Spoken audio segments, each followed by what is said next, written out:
નમસ્તે વિદ્યાર્થી મિત્રો. હવે તમને ખબર જ છે એ પ્રમાણે આપણે માત્ર ને માત્ર ધોરણ 10ના વિજ્ઞાનની અંદર છેલ્લું એક જ ચેપ્ટર નંબર 8 બાકી રહ્યું છે. આ ચેપ્ટર નંબર 8 આપણે પૂરું કરી દઈએ એટલે આપણો આખો સંપૂર્ણ કોર્સ પૂરો. ત્યારબાદ આપણે સંપૂર્ણ વિજ્ઞાનને ફરીથી એક વખત રિવિઝન કરશું.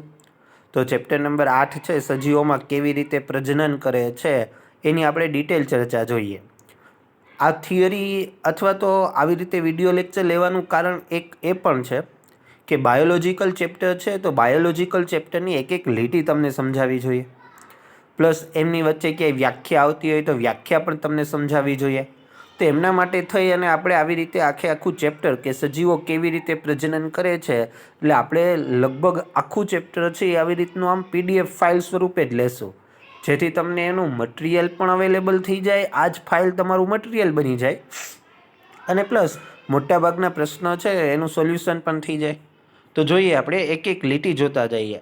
પહેલાં 2 પેજ છે ને, શરૂઆતના પહેલાં 2 પેજ એ કેવા પહેલાં 2 પેજ છે કે આમ તમે જોવા જાઓ ને તો નોર્મલી એમાં આમ કંઈ પ્રશ્ન નીકળતા નથી, માત્ર ને માત્ર થિયોરિટિકલ લખાણ લખેલું જ હોય. એટલે એ થિયોરિટિકલ લખાણ હું બોલતો જાઉં ને એમાં જે કોઈ વર્ડ્સ તમને ન ખબર પડે એ હું તમને કહેતો જાઉં. પછી કેવું થશે કે આ પહેલાં 2 પેજ હું પૂરા કરી દઉં છું, પછી જે ચેપ્ટર ચાલુ થાય છે એની અંદરથી કેવા પ્રશ્ન પૂછાય ને કઈ રીતનું, તો આ મારું પોતાનું મારી જાતે બનાવેલું લખાણ છે. આ કોઈ લીથામાં કે કોઈ મટીરિયલમાંથી નહીં મળે, આપણી જાતે બનાવેલું લખાણ છે. અને આપણી જાતે બનાવેલી જે કોઈ વસ્તુઓ છે એમાંથી શું હોય કે ટેક્સ્ટબુકમાંથી અમુક પોઈન્ટ્સ હોય એ અમુક પોઈન્ટ્સ રાખ્યા છે ને બાકીના જે પોઈન્ટ્સ નકામા છે એ કાઢી નાખ્યા છે. તો આખી 2 પેજ માત્ર ટેક્સ્ટબુકના છે અને 2 પેજ પછી જે કાંઈ આપણું છે ને એ બધું જ મારી જાતે મારી રીતે લખેલું લખાણ છે. તો બહુ સરળ છે, તમને ખ્યાલ પડી જાય એવું હોય છે બધું. છતાં તમને જો ક્યાંય ન ખબર પડે તો મને પૂછજો. સજીવો કેવી રીતે પ્રજનન કરે છે? તો સજીવોના પ્રજનનની ક્રિયાવિધિ પર ચર્ચા કરતાં પહેલાં આપણે એક મૂળભૂત પ્રશ્ન કે સજીવો શા માટે પ્રજનન કરે છે? વાસ્તવમાં પોષણ, શ્વસન, ઉત્સર્જન જેવી ક્રિયાઓ મારફત કોઈ વયસ્ક પ્રાણીને જીવિત રહેવા માટે પ્રજનનની ક્રિયા જરૂરી નથી. તો ઓલરેડી આપણે 5મા પછી 6થું ચેપ્ટર ભણ્યા, 7મું ચેપ્ટર ભણ્યા. તો 6થા ચેપ્ટરની અંદર પોષણ, શ્વસન, ઉત્સર્જન, પાચન આવું બધું હતું. 7મામાં સંનિયમન ને નિયંત્રણ હતું. તો આ બધી ક્રિયાઓ એવી હતી 6થું અને 7મું ચેપ્ટર કે કરવી જ પડે, ક્રિયાઓ કરો ને તો જ તમે જીવતા રહી શકો. પણ 8મા ચેપ્ટરની અંદર જે આપણે ક્રિયા પ્રજનન ભણીએ છીએ તો એ 8મા ચેપ્ટરની અંદર જે ક્રિયા આપણે પ્રજનન ભણીએ છીએ તો એ કરવી જરૂરી નથી, જીવન જીવવા માટે જરૂરી નથી, પરંતુ પૃથ્વી ઉપર પોતાની જાતિનું અસ્તિત્વ ટકાવી રાખવા માટે જરૂરી છે. બરાબર છે? તો જીવન જીવવા માટે કંઈ પ્રજનન જરૂરી નથી, પણ પૃથ્વી ઉપર પોતાની જાતિનું અસ્તિત્વ ટકાવી રાખવા માટે પ્રજનન જરૂરી છે. જોઈએ બીજું કે સજીવને સંતતિનું નિર્માણ કરવા માટે વધુ ઉર્જા વ્યય કરવી પડે તો પછી પોતાની ઉર્જા નકામી શા માટે ગુમાવે છે? જીવિત કે જે ક્રિયા તેને જીવિત નથી રાખતી. હવે એ કહે છે કે ભાઈ પ્રજનન જીવન જીવવા માટે જરૂરી નથી, તમે પ્રજનન નહીં પણ કરો તો પણ તમે જીવિત જ રહેશો. બરાબર છે? તો એવું કંઈ જરૂરી નથી કે પ્રજનન છે એ પ્રજનન કરો તો જ તમે જીવિત રહો, પ્રજનન ન બી કરો ને તો પણ તમે જીવિત જ રહેવાના છો. પણ પ્રજનન માટે તો સૌથી વધારે આપણે ઉર્જા ખર્ચ કરીએ છીએ. તો એક તો પ્રજનન જીવન જરૂરી નથી, છતાં પ્રજનન માટે આપણે ખૂબ જ વધારે પડતી પ્રશ્નનો જવાબ આપને આ ચેપ્ટરમાંથી મળશે. તો કે ભાઈ પ્રજનન જીવન જરૂરી નથી, જીવન જીવવા માટે જરૂરી નથી, પ્લસ પ્રજનન છે એ પ્રજનન દરમિયાન સૌથી વધુ ઉર્જા ખર્ચ થાય છે. તો શા માટે આપણે પ્રજનન કરીએ છીએ એનો જવાબ આ ચેપ્ટરની અંદર છે. આ પ્રશ્નનો જવાબ જે પણ હોય પરંતુ સ્પષ્ટ તો એ જ છે કે આપણે વિવિધ સજીવો એટલા માટે દ્રષ્ટિગોચર થાય છે કારણ કે તેઓ પ્રજનન કરે છે.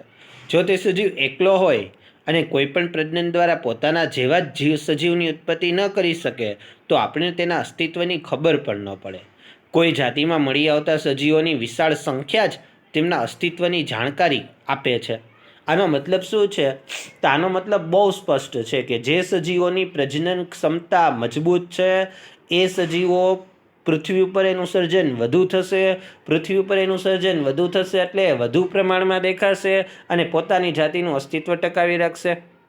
જે સજીવોની પ્રજનન ક્ષમતા નબળી છે અથવા તો નવો સજીવ ઉત્પન્ન કરવામાં એની એટલી બધી ક્ષમતા નથી, તો એ સજીવો છે એ નવો સજીવ ન ઉત્પન્ન કરે તો એના જેટલા સજીવો એટલા બધા મૃત્યુ પામે ને છેલ્લે હાવ એટલે હાવ પૃથ્વી ઉપર એનો નામ શેષ ન રહે. જેમ કે ડાયનોસોર છે એ તો પુષ્કળ માત્રાની અંદર હતા, પણ એની પ્રજનન ક્ષમતા નાબૂદ થઈ એવું એક વૈજ્ઞાનિક કારણ પણ છે કે ભાઈ ધીરે નવા ડાયનોસર જીવિત નહોતા થતા, પેદા નહોતા થતા, અને જૂના ડાયનોસર હતા એ કોઈ કાળક્રમે કોઈ પ્રક્રિયા કે કોઈ ક્રિયાને અંતે મૃત્યુ પામી ગયા. તો આજે પૃથ્વી ઉપર ડાયનોસરનું અસ્તિત્વ નથી.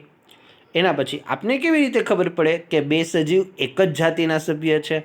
સામાન્યતઃ આપણે એવું એટલા માટે કહી શકીએ છીએ તેઓ એક સમાન દેખાય છે. આમ પ્રજનન કરનારા સજીવો નવી સંતતિનું સર્જન કરે છે જે ખાસી હદ સુધી સમાન હોય છે.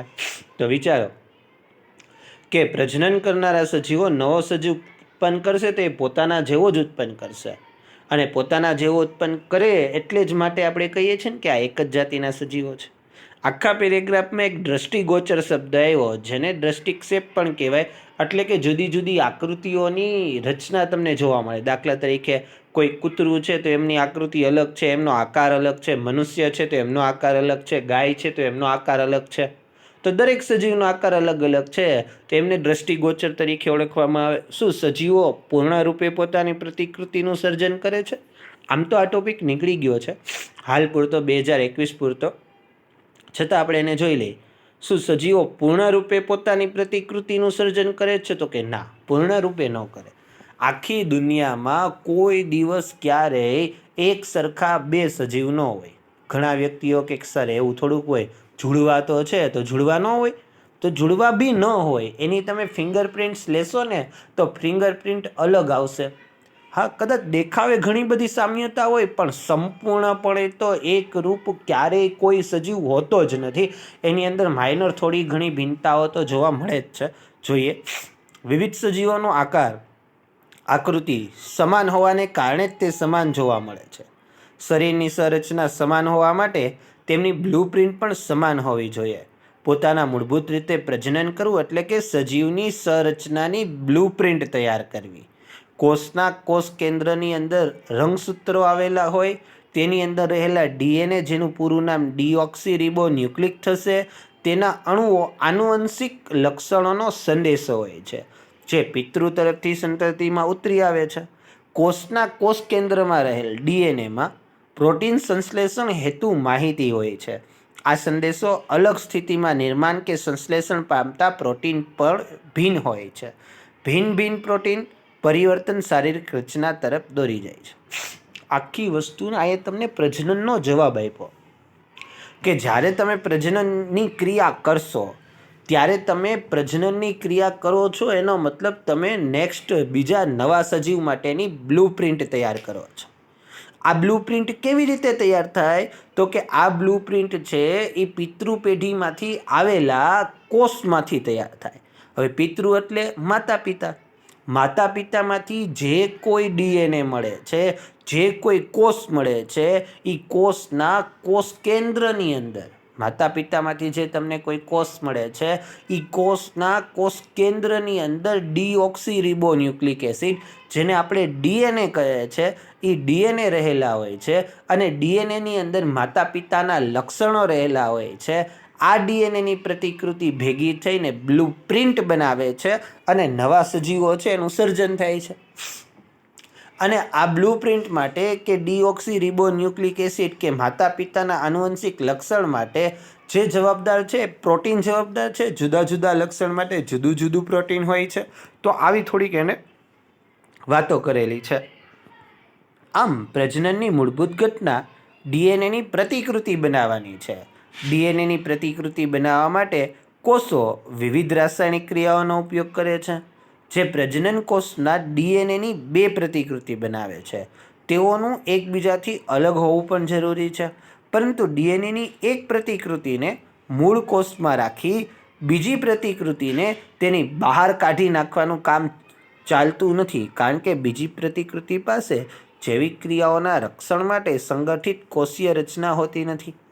એટલે એમ કહે છે કે જ્યારે બ્લુપ્રિન્ટ તૈયાર થશે ત્યારે બે પ્રકારની પ્રતિકૃતિ બનશે, બે પ્રકારની આકૃતિ બનશે, જેમાં એક પ્રકારની પ્રતિકૃતિ છે અને સંપૂર્ણપણે બધી સુવિધા મળશે, જ્યારે બીજા પ્રકારની પ્રતિકૃતિ છે એમને સુવિધા નહીં મળે, એને કારણે એનું રક્ષણ નહીં થાય, એ મૃત કોષ તરીકે જાહેર થશે અને જેમનું રક્ષણ થયું છે, જેમને પૂરતા પ્રમાણમાં આયોજનબદ્ધ બ્લુપ્રિન્ટ તૈયાર થઈ છે, એ જ બ્લુપ્રિન્ટ આગળ જતા છે એ સજીવમાં નિરૂપણ પામે છે, જેથી ડીએનએની પ્રતિકૃતિ બનાવવાની સાથે સાથે બીજી કોષીય સંરચનાનું સર્જન પણ થાય છે. તે પછી ડીએનએની પ્રતિકૃતિઓ અલગ થઈ જાય છે, પરિણામે એક કોષ વિભાજન નવા બે કોષોનું સર્જન કરે છે અને આવી રીતે નવા બે કોષો છે એ નવા 4 કોષોનું સર્જન કરે. ધીરે ધીરે ધીરે કોષનો સમૂહ બને, પેશી બને, પેશીમાંથી અંગો બને, અંગમાંથી સજીવ શરીર બને. હવે આપણે આગળ જોઈએ. એ બે કોષો એક સમાન છે પરંતુ સંપૂર્ણ રીતે સમરૂપ નથી. આ જવાબ એ વાત પર નિર્ભર રહે છે કે પ્રતિકૃતિની પ્રક્રિયા કેટલી ચોકસાઈથી સંપાદિત થાય છે. કોઈ પણ જૈવ રાસાયણિક પ્રક્રિયા સંપૂર્ણપણે વિશ્વસનીય હોતી નથી. આમ આ અપેક્ષિત છે કે ડીએનએની પ્રતિકૃતિની પ્રક્રિયામાં કેટલીક ભિન્નતા હોઈ શકે છે. પરિણામ રૂપે નિર્માણ પામનારા ડીએનએની પ્રતિકૃતિ એક સમાન તો હશે, પરંતુ મૂળભૂત રીતે ડીએનએને સમરૂપ નહીં હોય. કેટલીક ભિન્નતાઓ એટલી ઝડપી કે તીવ્ર હોય છે કે નવી પ્રતિકૃતિ બનાવતી વખતે એ સમયોજિત થઈ શકતી નથી અને મૃત્યુ પામે છે. જ્યારે કેટલીક પ્રતિકૃતિએ વિભિન્નતા એટલી બધી ઝડપી હોતી નથી, એટલે કે એટલી બધી સ્પીડી નથી હોતી, ધીમે ધીમે હોય છે, જેમાં બાળકોષો સમાન હોવા છતાં કોઈને કોઈ સ્વરૂપમાં એકબીજાથી ભિન્ન હોય છે. આમ પ્રજનનની થનારી આ ભિન્નતા જૈવ ઉદ્વિકાસનો આધાર છે. એટલે એ શું કહેવા માગે છે, આવડો લાંબો પેરેગ્રાફ કર્યો ને એમાં, કે બે પ્રતિકૃતિમાંથી જે પ્રતિકૃતિમાં ડીએનએ બ્લુપ્રિન્ટ ચોક્કસપણે પરફેક્ટ રીતે જળવાઈ હશે અને બે પ્રતિકૃતિમાંથી જે પ્રતિકૃતિમાં વિભિન્નતાની સ્પીડ ઓછી હશે, જેમાં ઝડપી હશે ને એની વાત નથી કરતા, વિભિન્નતાની સ્પીડ ઓછી હશે, એ જ પ્રતિકૃતિ નવા સજીવ તરીકે બનશે, જ્યારે બીજી પ્રતિકૃતિ કે જેની અંદર ભિન્નતાઓ વધુ ઝડપી છે, કોષો વ્યવસ્થિત નથી રીતે ગોઠવાયેલા, બ્લુપ્રિન્ટ વ્યવસ્થિત નથી થયેલી, એ બાળકોષ મૃત્યુ પામશે. જે નવો ડીએનએ બનશે અથવા તો નવો જે બાળકોષ બનશે એ સંપૂર્ણપણે જૂના બાળકોષને સમરૂપ નહીં હોય, કારણ કે એમાં થોડીક નવી ભિન્નતાઓ પણ એડિશનલ થયેલી હશે. એટલે આમ દેખાવે કદાચ એકરૂપ હોય છે પણ સંપૂર્ણપણે એકરૂપ ન જ હોય. ભિન્નતાનું મહત્ત્વ શું છે? તો કે પોતાની પ્રજનન ક્ષમતાનો ઉપયોગ કરી સજીવોની વસ્તી યોગ્ય નિવસન તંત્રમાં સ્થાન લે છે, વસવાટ કરે છે. પ્રજનન દરમિયાન ડીએનએની પ્રતિકૃતિનું સાતત્ય સજીવની શારીરિક સંરચના, બંધારણ જાળવી રાખવા માટે અત્યંત મહત્વપૂર્ણ છે. તેઓના વિશિષ્ટ વસવાટને યોગ્ય બનાવે છે. આમ કોઈ જાતિની વસ્તીની સ્થાયીતા સંબંધ પ્રજનન સાથે છે. એટલે આ લોકો એવું કહેવા માગે છે કે પ્રજનન ક્ષમતાનો ઉપયોગ કરી સજીવ નવા સજીવો ઉત્પન્ન કરે. આ નવા સજીવો છે એ પોતાનું ચોક્કસ સ્થાન લે કે ભાઈ મારે આ જગ્યાએ રહેવું છે, ત્યાંથી પૂરતા પ્રમાણમાં ખોરાક, પાણી એવું બધું વસવાટ માટેનું અનુકૂળ પરિસ્થિતિ ધારે અને ખોરાક પાણીની જે કોઈ અનુકૂલિત પરિસ્થિતિ થઈ એ જગ્યા ઉપર નવા સજીવો છે એ સતત ઉત્પન્ન કરતા જાય. પરંતુ વસવાટમાં અનેક પરિવર્તન આવી શકે, જેમાં સજીવોનું નિયંત્રણ હોતું નથી. પૃથ્વીનું તાપમાન ઓછું કે વધારે થઈ શકે, પાણીના સ્તરમાં પરિવર્તન આવે, ઉલ્કાની અથડામણ આવે. આવા તો કેટલાય ઉદાહરણો છે. જો એક વસ્તી કોઈ વસવાટને અનુકૂળ છે તો આ વસવાટ કેટલા અતિ ઝડપી પરિવર્તન આવે તો આવી અવસ્થામાં વસ્તીનો સંપૂર્ણ વિનાશ થાયની સંભાવના પણ રહેલી છે. તેમ છતાં આ વસ્તીના થોડાક સજીવોમાં તો ભિન્નતા આવી જશે, એ જીવતા રહેવાની સંભાવના ધરાવે છે, જ્યારે બાકીના મૃત્યુ પામી જાય.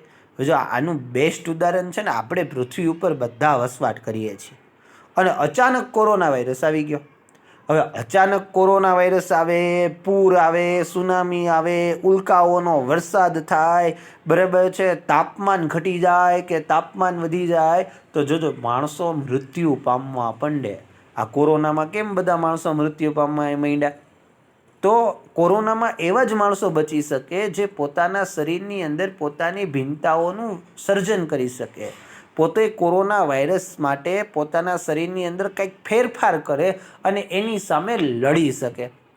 જો સજીવ કોરોના વાયરસ સામે લડશે નહીં, પોતાની અંદર ફેરફાર કરશે નહીં, તો ચોક્કસપણે તે મૃત્યુ પામશે, જીવતા નહીં રહી શકે.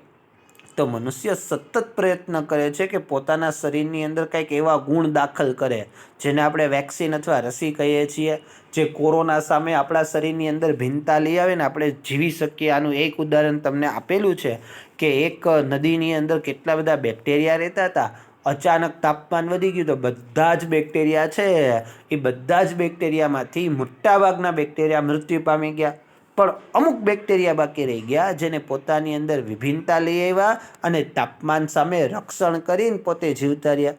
તો કેટલા બધા બેક્ટેરિયા હોય?